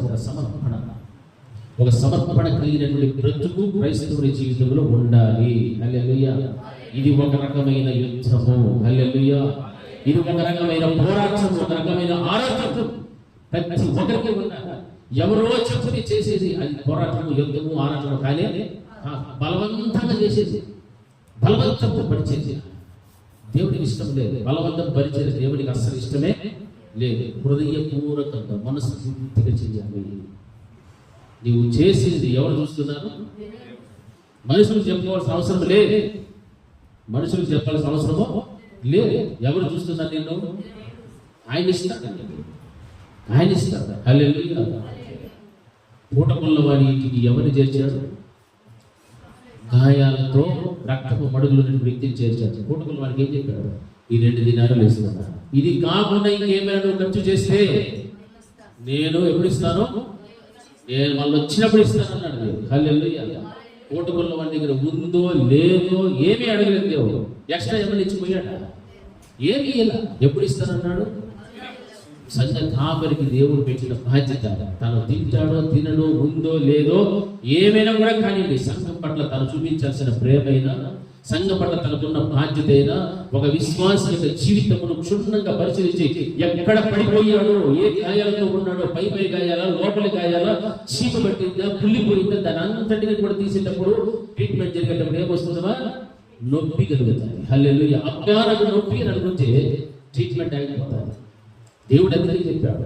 ఆ రక్తపు మడుగులు ఉన్నటువంటి వ్యక్తిని తీసుకొని వచ్చి అక్కడ అప్పగించి వెళ్ళిపోయాడు దేవుడు. అయితే ఆ వ్యక్తి రక్తపు గాయాలు కట్టింది ఎవరు కట్టింది? పూటకుల్లో వాడంటే ఎవరు? సంఘ కాపు గాయాలు కట్టాడు, నూనె పోసాడు, అన్ని చేశాడు. చక్కగా ఆ వ్యక్తిని ఒక ఆధ్యాత్మికమైన జీవితంలో ఒక సంపూర్ణుడిగా దేవుడు ఆ యొక్క సంఘంలో కాబట్టి తయారు చేయడానికి ఎంతో ప్రయాసపడుతున్నాడు. హల్లెలూయా. హల్లెలూయా. హల్లెలూయా. ఏం కారణం అంటే సంఘం పట్ల కాపరికి దేవుడు ఇచ్చిన బాధ్యత నెరవేరుస్తూ ఉన్నాడు. ఈరోజు నీవు చేసే పరిచర్య అయినా, నీవు చేసే సహాయం అయినా, సహకారం ఏది ఉన్నప్పటికీ కూడా ఒకవేళ ఈ రోజు నీవు పొందుకోలేకపోవచ్చు, కానీ దేవుడు అనేటువంటి వాడు రాబోతున్నాడు త్వరలో. ఆ వచ్చినటువంటి దినమున నీకు కావాల్సిన జీతము, నీకు ఎత్తి పెట్టినటువంటి ఆ యొక్క సిద్ధపరిచిన మేళ్ళు అన్నిటిని కూడా తీసుకొచ్చి నీకు ఇస్తా. దాన్ని మర్చిపోయి బ్రతకదు. దేవుడు ఏదో పంపించినాడు లేదు. ఒకప్పుడు ఏమీ లేదు, కట్టుకోవడానికి బట్ట లేదు, తినడానికి తిండి లేదు. అట్లాంటి వాళ్ళు దేవుడు ప్రేమించి ఒక చక్కని చిన్న స్థాయిలోకి ఎదిగింపజేస్తే అప్పుడే మనకి ఏమొస్తుంది తెలుసా? గర్వం, అతిశయం. ఎంత అంటే ఇంత చాలా అతిశయం చేసేది. ఓ ఇప్పుడు నేను ఎవరు తెలుసా? ఫలానా, నేను ఫలానా, నేను వచ్చి సాపలేడు, నేను వచ్చి మాపు కొట్టల్లా, నేను వచ్చి చెత్తలు కొట్టల్లా, నేను వచ్చి చెత్త పోయి డబ్బాలు వేయాల. చేసిన వాళ్ళు తప్ప ఎవరు చేయడం, చేసిన వాళ్ళు చేసుకుంటాం. మరి ఆ దీవిని ఆశీర్వాదం మీకు వస్తుందా? వాళ్ళకే వస్తుందా? మరి మీకు రావాలంటే మీరేం చేయాలా? మీరు కూడా చేయాలి. మందిరం అయిపోయిన తర్వాత ఎంత పని ఉంటుందో మీకు తెలుసా? వెళ్ళిపోయి ఎగ్గొట్టే వాళ్ళకి చెప్తాం, చాలా పని ఉంటుంది. కానీ బిడ్డలు నమ్మకంగా ఉండి పని చేసుకొని అన్ని ససపెట్టి మాట్లాడతారు. వాళ్ళకి వెళ్ళేందుకు నేను కూడా తెలుసా? ఆరాటం, పోరాటం, ఆకలి మీద. మీరు వెళ్ళిపోయిన తర్వాత మళ్ళీ 1 గంట 2 గంటల సేపు మేము ఇక్కడ ఉంటాం. మీరు కావాలంటే ఫోన్ కూడా చేసుకుని ఇక్కడే ఉంటాం, అందరినీ ఇక్కడే ఉంటాం. ఏ సంఘములో పరిచయం చేయడం అనేటువంటి ఎంత ప్రాధాన్యత తెలుసా? చాలా మంచిది. దానివల్ల ఆశీర్వాదం మధ్య సెలవిస్తుంది. యుద్ధములు, పోరాటములు, వసంతకాలం మనం చేయాల్సినటువంటి ఆదిని మనం చేయకపోతే నీ జీవితానికి ఏమొస్తుంది? పతనమే. హల్లెలూయా. సంఘములో నీ ఉన్నావంటే నీ వల్ల దేవునికి ఏదో ఉపయోగం రావాలి. నీ వ్యక్తిగత ఆధ్యాత్మిక జీవితంలో నీ పోరాడుతున్న పోరాటం, నీ ప్రార్థన పోరాటము, నీ యుద్ధము ఆగిపోకూడదు. ఇది ఖచ్చితంగా నువ్వు జ్ఞాపకం పెట్టుకోవాలి. హల్లెలూయా. హల్లెలూయా. హల్లెలూయా. అందుకే విషయాల్లో మనం చూసినట్లయితే ఈ యొక్క వసంత కాలాన్ని గురించి మనం మాట్లాడుతున్న మంచి దినములలో చివరి గడియల్లో మన పోరాటము, మన ఆరాటము, నీ ఆత్మీయ పోరాటము ఆగిపోకుండా ఉండాలి. ఎలాగా అనేటువంటిది మనకు ప్రశ్న రావచ్చు. ఎలా ఆగిపోకుండా ఉండాలి? భవిష్యత్తు తీయండి. 12వ అధ్యాయం 3వ వచనంలో ఒక మాట రాయబడుతుంది. చదవండి. తల్లి గర్భమందు యాకోబు తన సహోదరుని మడిమను పట్టుకొనెను. మగ స్థితి గలవాడి అతడు దేవునితో పోరాడాడు. హల్లెలూయా. నీ పోరాటం ఎలా ఉండాలి తెలుసా? మగ స్థితి కలిగినటువంటి పోరాటం ఉండాలి. మగ స్థితి కలిగిన ఆరాటం నీకు ఉండాలి. నీ యొక్క కన్నిటి ప్రార్థన అనేటువంటి యుద్ధంలో, నీ పోరాటంలో ఎలా ఉండాలంటే మగ స్థితి కలిగినటువంటి ఆరాటము, పోరాటం ఉండాలి. అటువంటి విధంగా నీ ప్రార్థన జీవితం ఉండాలి. నీ కన్నిటి ప్రార్థన మగసిరి కలిగినటువంటి ప్రార్థనగా ఉండాలి. ఆ వ్యక్తి ఏం చేశాడో, యాకోబు రాత్రంతా కూడా ప్రార్థన చేసినటువంటి పోరాడాడు. ఒక మనిషి మీద పోరాడి గెలిచాడు అనే వాక్యం సెలవిస్తాను. తల్లి గర్భంలో ఆయన చేసిన పని ఏమిటంటే, తన అన్ని ఏషియా మడిమడి ఏం చేస్తున్నాడు, పట్టుకున్నాడు. ఎందుకు తెలుసా? ఆయన కంటే ఈయన ముందుగా బయటికి రావాలి. అక్కడి నుంచి ప్రారంభమయ్యేది పోరాటం. యుద్ధం అక్కడనే ప్రారంభమయ్యేది. అందుకే తల్లి గర్భమందు తన సహోదరుని మడిమడి పట్టుకొని మగసిరి గలవాడి అతడు దేవునితో పోరాడేను. హల్లెలూయా. దేనికోసం పోరాడాడు తెలుసా? తన ముందున్న మరణము తప్పించుకోవడానికి. హల్లెలూయా. మరణములో నుండి ఎందులోకి వెళ్ళిపోవాలా? జీవములోనికి వెళ్ళిపోవాలి. హల్లెలూయా. నన్ను ఆశీర్వదించిన ప్రార్థన చేస్తున్నాడు, పట్టేసుకున్నాడు. కాలు మీద దెబ్బ కూర్చున్న దేవుని కాలు మాత్రము యాకోబు విడిచిపెట్టాలి. ఈ కాలు డ్యామేజ్, కానీ ఆ కాలు మాత్రము విడిచిపెట్టాలి. ఏ కారణం అంటే అతను ఏం చేయాలి? దేవుడు ఇప్పుడు ఆశీర్వదించు. ఈ రోజున చాలా కుటుంబాల్లో దీవెన లేదు, ఆశీర్వాదం లేదు. పైకి చూడడానికి మాత్రము పటపటపటాన్ని ఉంటారు అంతే.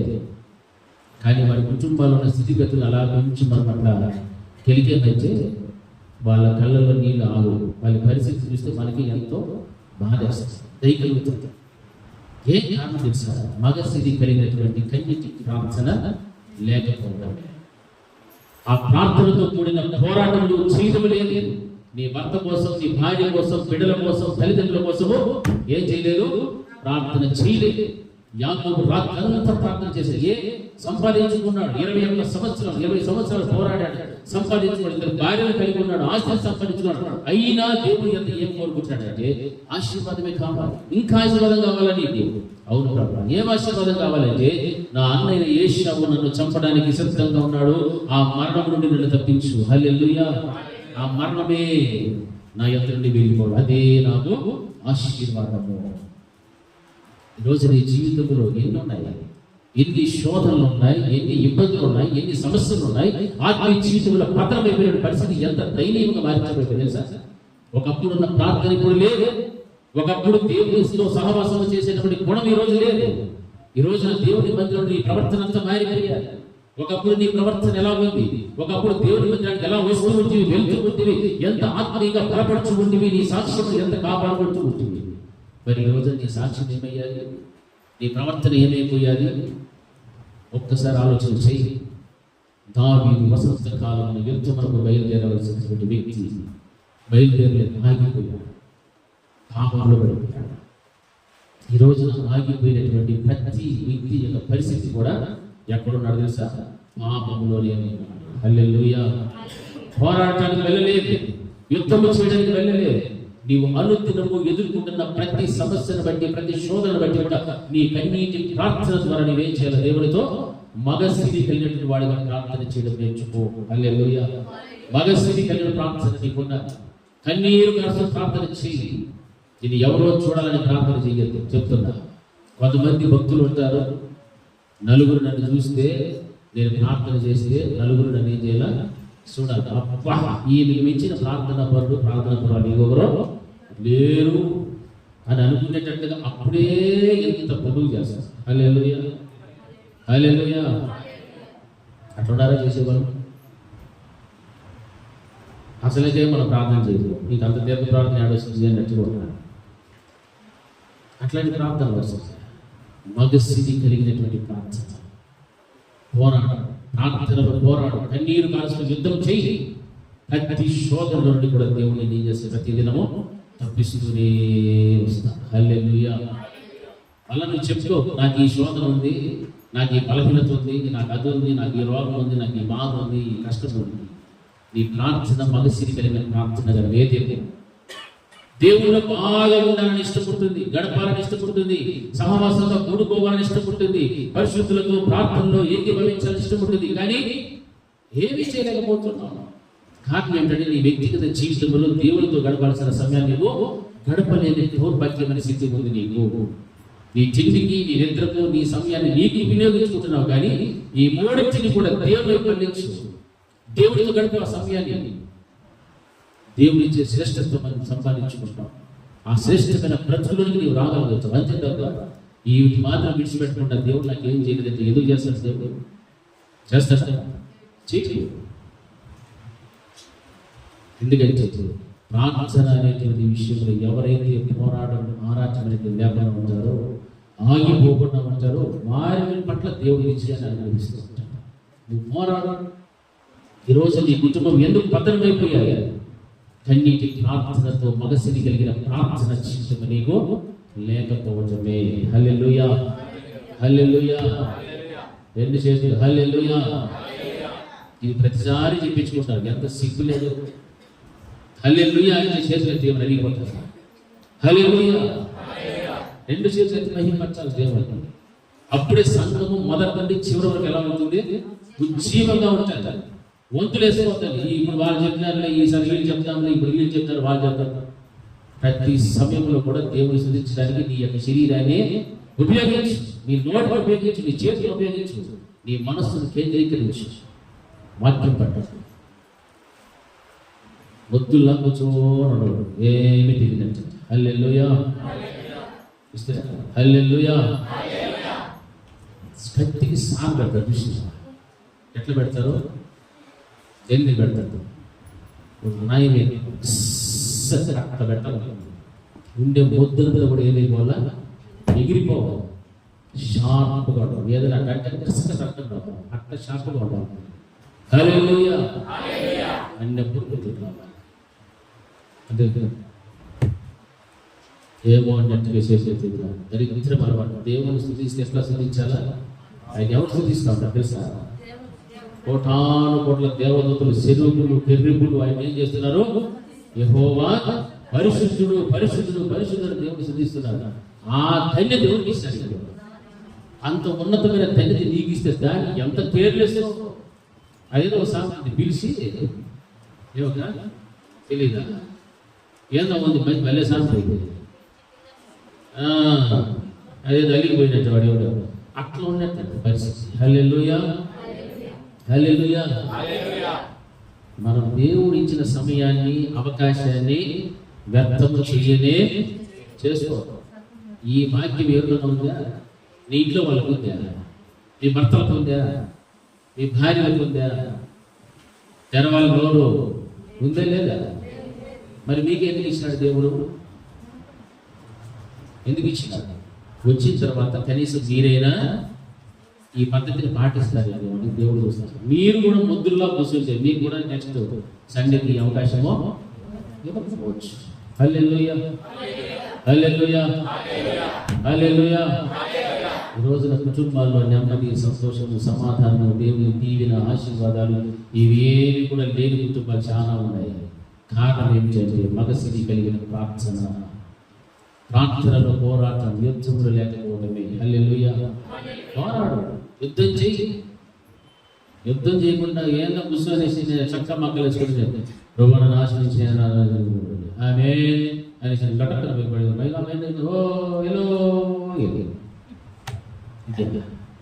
దీనివల్ల ఏమైనా ఫలితం ఉందా? ఉందా? చెప్పండి రా, ఉందా? మీరేం నోరు కదా? ఏమైనా ఫలితం ఉందా? ఫలితం లేదంటే ఫలితం వచ్చేటట్టుగా మనం ఏం చేయాలా? పట్టుదల కలిగి ప్రార్థన చేయాలని బైబిల్లో చదవలేదా? ఎడతెగక ప్రార్థన చేయాలని బైబిల్లో చదవలేదా? రక్తము కారునంతగా ప్రార్థన చేయాలని బైబిల్లో చదవలేదా? రాత్రంతా ప్రార్థన చేయాలని బైబిల్లో చదవలేదా? చదవలేదు. మరి అట్లాంటప్పుడు ఏదైనా ఒకటన్నా మీరు యథార్థంగా చేస్తారు, ఒక ప్రార్థన చేస్తారు కదా. పట్టుదలతో ఎడతెగకుండా మెలుగు కలిగినటువంటి ప్రార్థన, రక్తం కారేంత ప్రార్థన ఒకటన్నా చేస్తారు. ఏం ప్రార్థన చేస్తారు? నీకు గుండెలు మీద చేసి చేసుకొని చెప్పండి. ఎట్లా ప్రార్థన చేస్తారు? పనికిరాని ప్రార్థన, పనికిరాని ప్రవర్తన, పనికిరాని ఆలోచనలు, చేష్టలు. దేవుడు ఒక్క నాటిని కూడా మెచ్చుకునే ప్రార్థన ఒక్క బ్రతుకులు కూడా కనపడదు. అటువంటిప్పుడు ఆయన ఎప్పుడు వస్తాడో తెలియదు, ఎప్పుడు తీసుకెళ్తాడో సంఘానికి తెలియదు. ఆ సంఘంలో నేను ఉండాలి అనే భయం లేదు. పందెపు రంగంలో అనేక మంది నిలబడతారు, కానీ బహుమానము ఒకరికే వస్తుంది. మనం ఏమని ప్రార్థన చేయాలి తెలుసా? ప్రభా, పందెపు రంగంలో నిలబడేటువంటి కృప కాదు, పందెపు రంగంలో పరిగెత్తి బహుమానాన్ని పొందుకునే స్థితి నాకు ఉండాలి అని ప్రార్థన చేసుకోవాలి. హల్లెలూయా, హల్లెలూయా. పందెపు రంగంలో పరిగెత్తితే బహుమానం వెరుగు రావాలా? నాకే రావాలని ప్రార్థించాలి. అంతేగాని నేను ఉన్నాను ప్రతి పడకుండా నాకు ఈ పక్క 10 ఈ పక్క 10 ఉన్నారు కాదు. 10 మంది 20 మంది మధ్యలో నువ్వు వెళ్తూ ఉంటే పంది రంగంలో బహుమానము నీకే రావాలి. హల్లెలూయా, హల్లెలూయా. అది రావాలి అంటే నీ గురి ఎక్కడికి వెళ్ళాలో అక్కడే ఉండాలి. నీ గురి తప్పకూడదు, ఇటు అటు చూడకూడదు, గుడి గడపలతో తిరగకూడదు. ముందుకే నీ గురి ఉండాలి, చూపంతా కూడా ముందుకే ఉండాలి. అప్పుడే నువ్వు చేరుకుంటావు. ఏం పొందుకుంటావు? బహుమానాన్ని సంపాదించుకోగలుగుతావు. హల్లెలూయా, హల్లెలూయా. ఆ విధమైనటువంటి ప్రార్థన. ఎందుకంటే మనం అనుకుంటాం మీరే మంచోళ్ళే, చెడ్డోళ్ళే కాదు, మంచి పరిశుద్ధులే, బైబిల్ ప్రతిరోజు క్రమంగా చదివేవారే, అడపదడప ప్రార్థన చేసేవాళ్ళే. కానీ ప్రార్థన జీవితంలో ఏమీ లేదంటే పోరాడే ప్రార్థన, కన్నీటి ప్రార్థన, మోకాళ్ళ ప్రార్థన లేదు. ఇన్ని ప్రార్థనలు దేవుడు చూపెట్టాడు.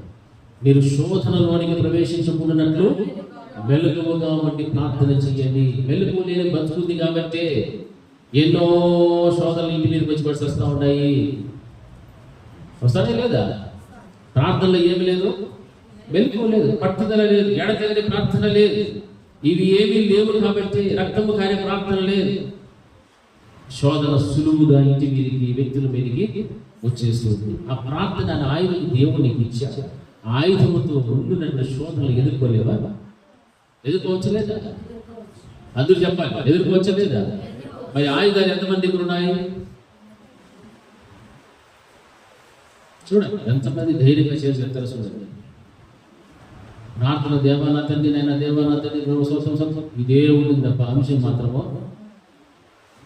అంశం ఉంటుంది. ప్రార్థన చేస్తున్నామంటే స్థుతి వేరు, ప్రార్థన వేరు. ప్రార్థన చేసిన స్థుతిలో ఉంటాయి కానీ ప్రార్థన ఏమీ ఉండదు. దేవుడు చూసి వీడు నన్ను స్థుతిస్తున్నాడా, నాకు ప్రార్థన చేయమని చెప్తాడా దేవుడు చూసి సరేలు మతవుతాడు నీకు అంతని పేరు చెప్తాడు. హల్లెలూయా.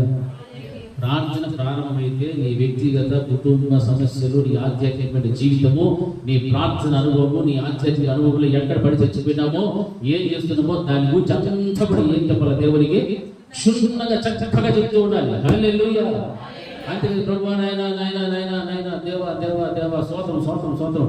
మరి నాయన ప్రభా, మరి నా ఇంట్లో తండ్రి నైనా నీకు స్తోత్రం అయినా చెప్పింది ఒక పాదం. దానికి ముందు వెనకాల ఎన్ని ఉన్నాయి? స్తోత్రం స్తోత్రం దేవానైనా దేవానైనా స్తోత్రం ప్రభా చెప్పి నా ఇంట్లో నీ ఇంట్లో అని దేవుడు అంటాడు. ప్రభా నీకు స్తోత్రం స్తోత్రం స్తోత్రం తండ్రి. అదేనైనా నా ఇంట్లో గ్యాస్ వేసి డబ్బులు లేవునైనా స్తోత్రం స్తోత్రం స్తోత్రం. పనికి మాలిన ఎట్లా చేసేవాళ్ళు ఉన్నారా లేదా? ఉన్నారా లేదా? నోరు తెలిసి చెప్పాలా? ఉన్నారా లేదా? నేను ఎగ్జాంపుల్ చెప్పిన గ్యాస్ సిలిండర్, అది కాకుండా వేరేం చేయరా కదా. అసలు మన ప్రార్థన అంటేనే చేయము, ప్రార్థనకి ఒక సమయం లేదు, ప్రార్థనతో కేటాయించము, ప్రార్థన మోకాళ్ళకు లేదు, వెలుగు ప్రార్థన లే, పట్టుదల లే, ఎడతగలి ప్రార్థన లే, ఏమీ లేదు. అసలు ప్రార్థనే లేదు కదా మా ఇంట్లో. ఏమి లేదు, అసలు ప్రార్థనే లేదు కదా. ఎందుకు మేము ఇట్లా విషయాలన్నీ దేవునితో ప్రస్తావిస్తాము? అవసరం లేదు. ఆదివారం మధ్యాహ్నానికి వచ్చినప్పుడు లాస్ట్లో ప్రార్థన చేస్తారు, అదే ప్రార్థన మాకు సారు. లేకపోతే ఎవరో ప్రార్థన చేస్తారు, వాళ్ళు చేసి ప్రార్థన దేన్ని పోగొట్టుకుంటారు తెలుసా? దేన్ని పోగొట్టుకుంటారు? దేవుని కృపను పోగొట్టుకుంటారు. హల్లెలూయా. దేవుని కృప పోయిందంటే ఏం పోయిందని? పోయింది, పరలోకం పోయింది. హల్లెలూయా, హల్లెలూయా, హల్లెలూయా. కృప అనేటువంటిది చాలా చాలా విలువైనటువంటి మన ఉద్యోగానికి ఒక సమయం ఉందా లేదా? ఉందా లేదా? నోరు తెరిచి చెప్తారు, ఉందా లేదా? మరి ప్రార్థనకు సమయం ఇస్తున్నావా? ఎంతమంది ఇస్తున్నా కరెక్ట్గా చేసేది దేవుడు చూస్తాను. నా ముందర మీరు డూప్లికేట్ చేసేది దేవుడు చూస్తున్నాను. ఈ రోజున నేను ప్రతిరోజు ప్రార్థనకి సమయం ఇస్తున్నాను. 1 2 3 4 5 6 7 8 ప్రతి మొత్తానికి 12 15. What is this? ఇప్పుడు మనం గర్వించాలా సిగ్గుపడాలా? సిగ్గుపడాలా గర్వించాలా?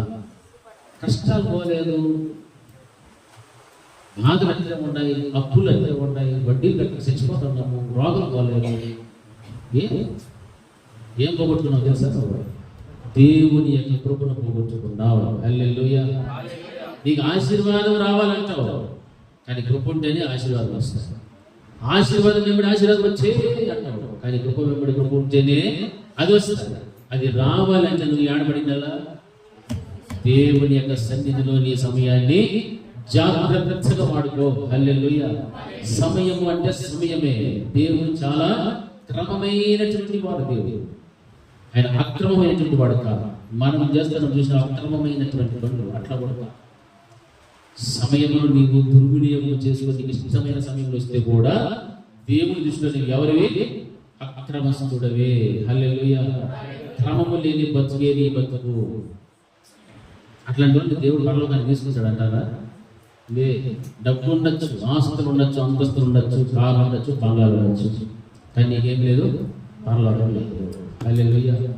వీటి వల్ల నాకేమైనా పరలోకం వస్తుందని అనుకుంటున్నారా? ఒక్కనాటికి కదా. ఖచ్చిత దరిద్రుడు దేవుడితో సహవాసం కలిపి వాడికి ఇచ్చేశారు పరలోకం. భూస్వామి ఆస్వామి అనేటువంటి వాడికి పరలోకం రాకపోవచ్చు. ఎవరి భక్తి వారి. కుటుంబం అంటే కుటుంబం సపరేట్. భక్తిలోకి వస్తే మాత్రమో ఎవరి భక్తి వారిదే. హల్లెలూయా. హల్లెలూయా. ఎవరి భక్తి వారిదే. ఆదివారం అసలు ఏం పనులు చేయకూడదు, ఏం పని చేయకూడదు. ఏ ఉద్యోగం ఉన్నా మాని, ఏ వ్యాపారం ఉన్నా మాని, ఆ రోజంతా దేవుడితో గడపడు. నిన్నెందుకు దేవుడు ఆశీర్వదించు. పరిశుద్ధ గ్రంథంలో ఇశ్రాయేలు ప్రయాణంలో అని చెప్పాడు దేవుడు, 6 రోజుల వరకు మీరు వెళ్ళి బయట మన్నాను తెచ్చుకోండి. ఒక్కొక్క తెచ్చుకోమన్నాడు. 6వ రోజు మాత్రము ఎన్ని తెచ్చుకోవాలా? 2. 7వ రోజు మాత్రము అసలు బయటికి వెళ్ళకూడదు అని చెప్పాడు. ఎక్కడికి పోకూడదు? తిండి కోసం బయట వెళ్ళొద్దు అని చెప్పాడు. ఖచ్చితంగా చెప్పాడు. పోయినా మీ ప్రయాస దొరకదరా మీకు అని చెప్పాడు దేవుడు. ఆ రోజు చెప్పాడు. ఈ రోజు మాత్రమే చెప్పాడు. కానీ విశ్వాసం ఏం చేస్తాడు? 7వ రోజు కూడా పోతే ఈరోజు ఏమొస్తుంది? రోజు ఆదాయం వస్తుంది అనుకుంటాడు. ఒక 10,000 ఆదాయం వచ్చిందో 7వ రోజులో 10,000, 20,000 వస్తుంది అనుకుంటాడు. ఉన్న 10,000 పోతాడు. ఏమి రాదు. శ్రమ ఒకటి మిగులుతుంది, కష్టం మిగులుతుంది, సమయం అంతా. ఏం కారణాలు ఇలాంటివన్నీ చేయడానికి అంటే మోకాళ్ళ ప్రార్థన, మగసిరి కలిగిన ప్రార్థనతో కూడిన పోరాటం నీవు చేయడం లేదు, యుద్ధం చేయడం లేదు దేవుడితో. ఈ 6 రోజులు కూడా దేవుడు పనిచేసే పని ఇస్తే 7వ రోజున మీరందరూ కూడా నా సన్నిధిలో నిలబడాలి.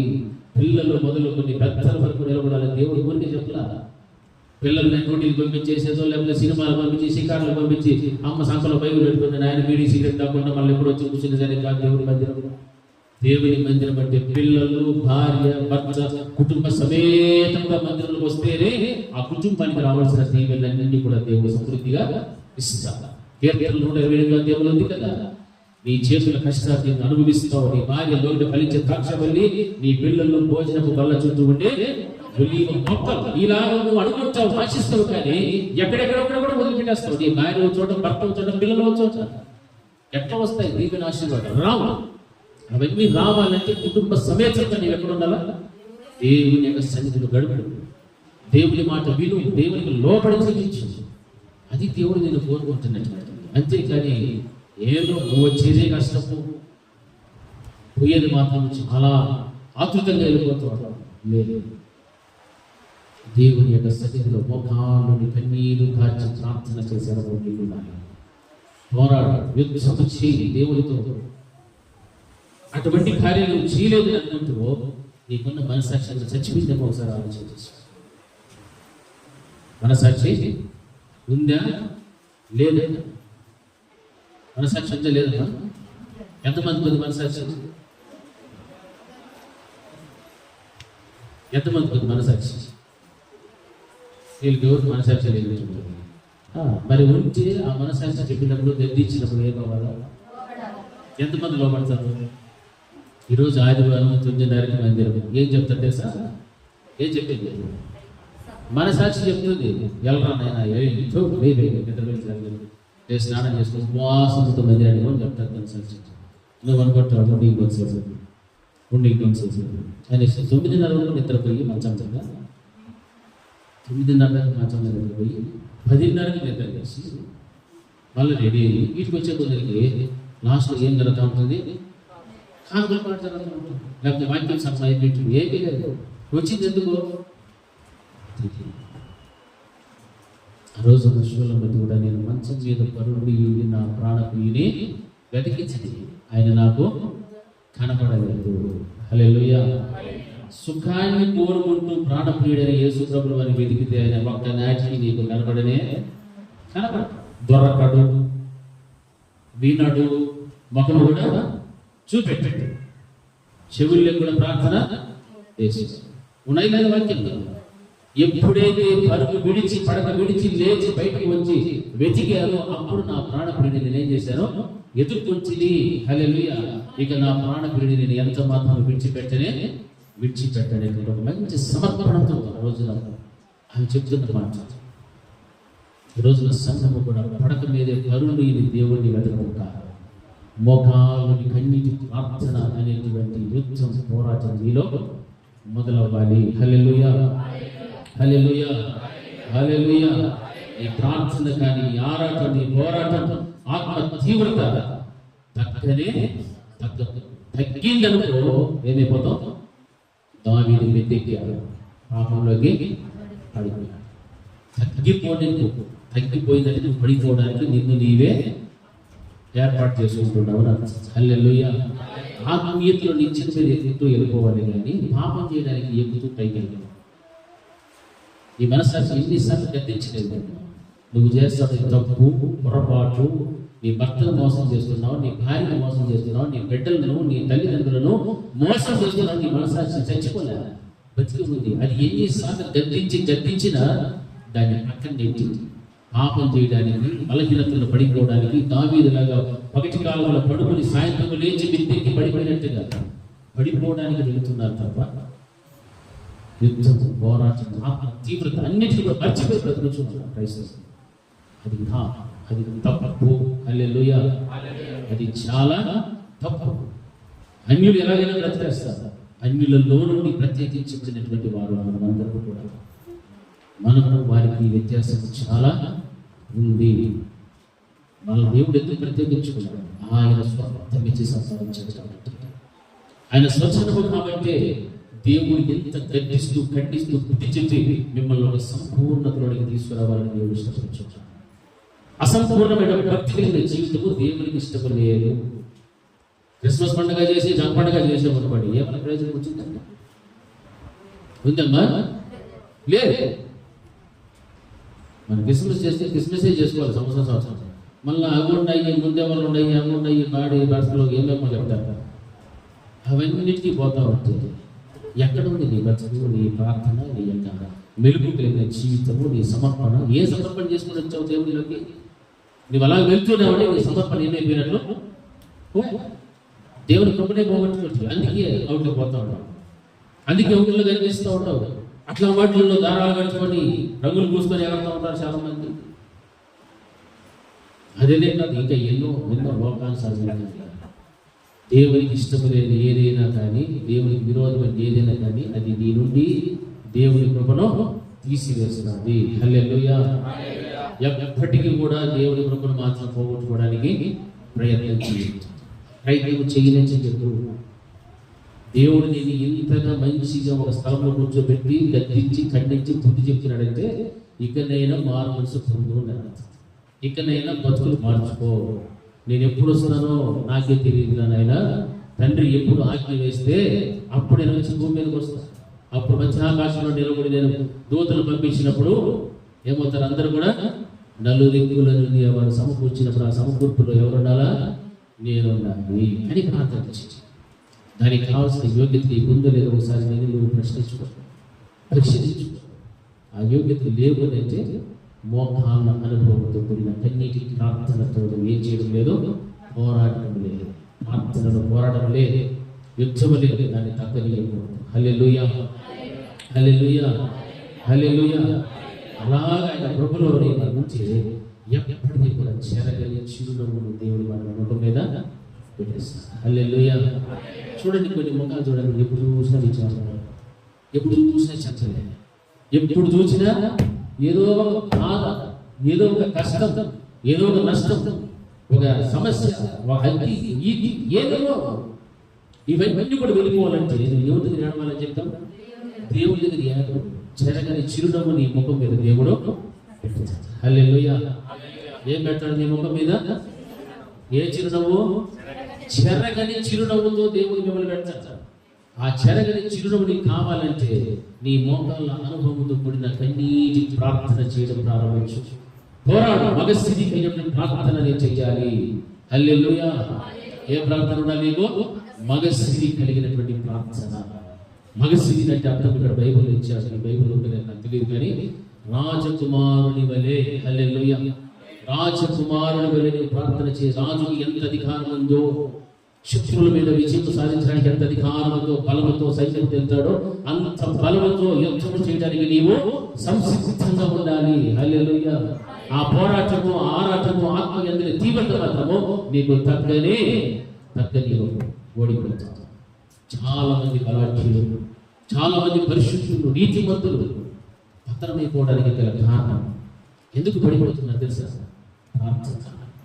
ప్రార్థన లేక, ప్రార్థనలో పోరాటం లేక, ఆరాటంలో తీవ్రత లేక పడిపోతున్నారు. ఈరోజు నాకు అటువంటి స్థితిని కొనుక్కోవడం మనం అనుకోవచ్చు, నేను పరిశుద్ధుడును, నేను బలవంతుడను, దేవుళ్ళు నాకంటే మించిన స్కోపింగ్ లేదు అనుకోవచ్చు. కానీ ప్రార్థన అనేది తగ్గిపోతూ, ప్రార్థన జీవితంలో ఆత్మీయతలో తీవ్రత లేకపోతే, యుద్ధములలో పోరాడకపోతే నీవు పతనమైపోతావు. అందుకే చాలా మంది అలా పడిపోయారు.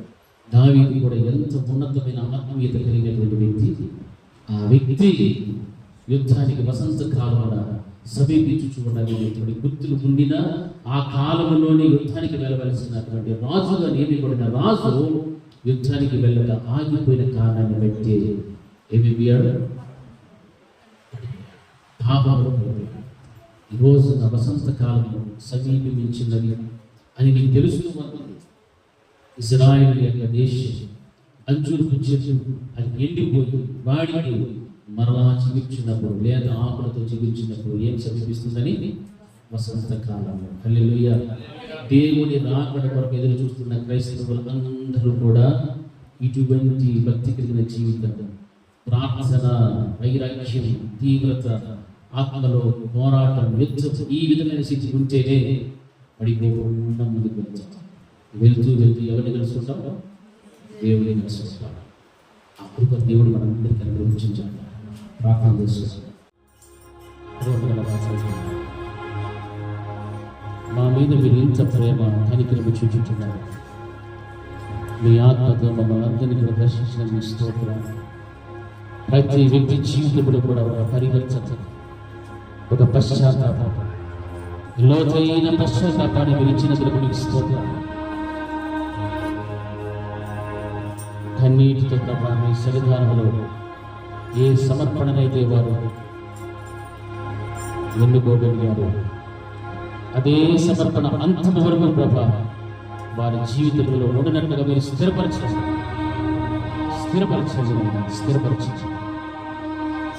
వెనుగడి జీవితం వైపు తిరిగి చూడండి. ఐగుప్తు లాంటి ఆశల వైపు తమ జీవితంలో మళ్లించిన ప్రభా ఏమై ఉన్నామో తెలుసుకున్నటువంటి బిడ్డలను ఇప్పుడు ఏ విధంగా బ్రతకాలో, ఏ విధమైన యుద్ధము పోరాటము చేయాలో, ఈ వసంత కాలం సమీపిస్తున్నటువంటి ఈ భయంకరమైన గడియలలో, దినాలలో ప్రభా ఆ విధముగా జీవించుటకునైనా బిడ్డలందరినీ కూడా మీరు ప్రేరేపించారు, మీరు దర్శించారు, మాట్లాడారు. అందుని బట్టి మీకు స్తోత్రాలు చెల్లిస్తున్నాను. మీ కృపతో ప్రతి కుటుంబాన్ని కూడా మీరు జ్ఞాపకం చేసుకున్నారు. వీళ్ళందరూ జీవితంలో కూడా మీ చేతులకు అప్పగించుకుంటూ యేసు నామములో ప్రార్థిస్తున్నాము తండ్రి. ఆమేన్. నా ప్రాణమా యెహోవాను స్తుతించు, నా అంతరంగమున సమస్తమైన పరిశుద్ధ నామమును స్తుతించు. నా ప్రాణమా యెహోవాను స్తుతించు, ఆయన చేసిన ఉపకారములలో దేనిని మరొకడు. మన చైతన్య దేవుని ప్రేమ, కుమారుడైన యేసుక్రీస్తు యొక్క కృప, పరిశుద్ధాత్మని యొక్క అన్యోన్య సహవాసం ఇప్పుడు ఎల్లప్పుడూ నిత్య నిరంతరం సదాకాలం ఆయన కృపా సమాధానం మనకు మన కుటుంబాలకు అనారోగ్యంతో ఉన్నటువంటి బిడ్డలకు తోడైన నిలిచింది కదా. ఆమేన్. అందరికీ వందనాలు.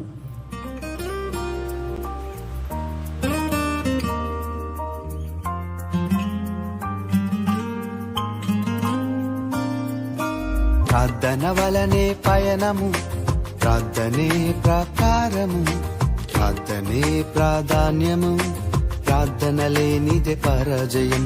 ప్రార్థన వలనే పయనము, ప్రార్థనే ప్రకారము, ప్రార్థనే ప్రాధాన్యము, ప్రార్థన లేనిదే పరాజయం. ప్రభువా ప్రార్థన నేర్పయ్యా, ప్రార్థించకుండా నేనుండలేనయ్యా. ప్రభువా ప్రార్థన నేర్పయ్యా, ప్రార్థించకుండా నేనుండలేనయ్యా. నీ పాదాలు తడపకుండా నా పయనం సాగదయా, నీ పాదాలు తడపకుండా నా పయనం సాగదయా. ప్రార్థన వలనే పయనము, ప్రార్థనే ప్రకారము, ప్రార్థనే ప్రాధాన్యము, ప్రార్థన లేనిదే పరాజయం.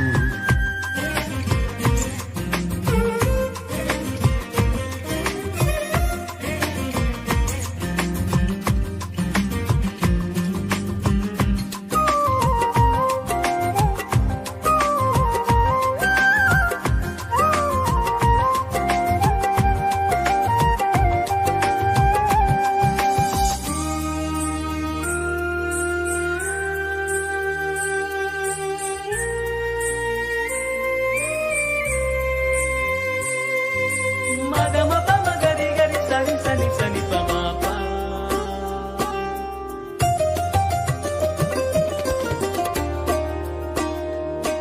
గరి గమ మమ మగమ పప్ప పప్ప గ సని సని నమ.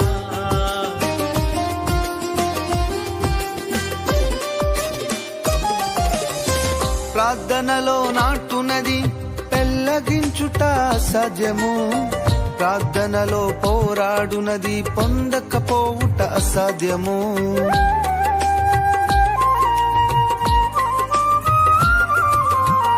ప్రార్థనలో నాటునది పెళ్ళగించుట అసాధ్యము, ప్రార్థనలో పోరాడునది పొందకపోవుట అసాధ్యము. ప్రార్థనలో ప్రాకులాడినది పతనమౌట అసాధ్యము, ప్రార్థనలో ప్రాకులాడినది పతనమౌట అసాధ్యము. ప్రార్థనలో పదునైనది పని చేయకపోవుట అసాధ్యము, ప్రార్థనలో పదునైనది పని చేయకపోవుట అసాధ్యము. ప్రభువా ప్రార్థన నేర్పయ్యా, ప్రార్థించకుండా నేనుండలేనయ్యా. ప్రభువా ప్రార్థన నేర్పయ్యా, ప్రార్థించకుండా నేనుండలేనయ్యా. నీ పాదాలు తడపకుండా నా పయనం సాగదయా, నీ పాదాలు తడపకుండా నా పయనం సాగదయా. ప్రార్థన వలనే పయనము, ప్రార్థనే ప్రకారము, ప్రార్థనే ప్రాధాన్యము, ప్రార్థన లేనిదే పరాజయం.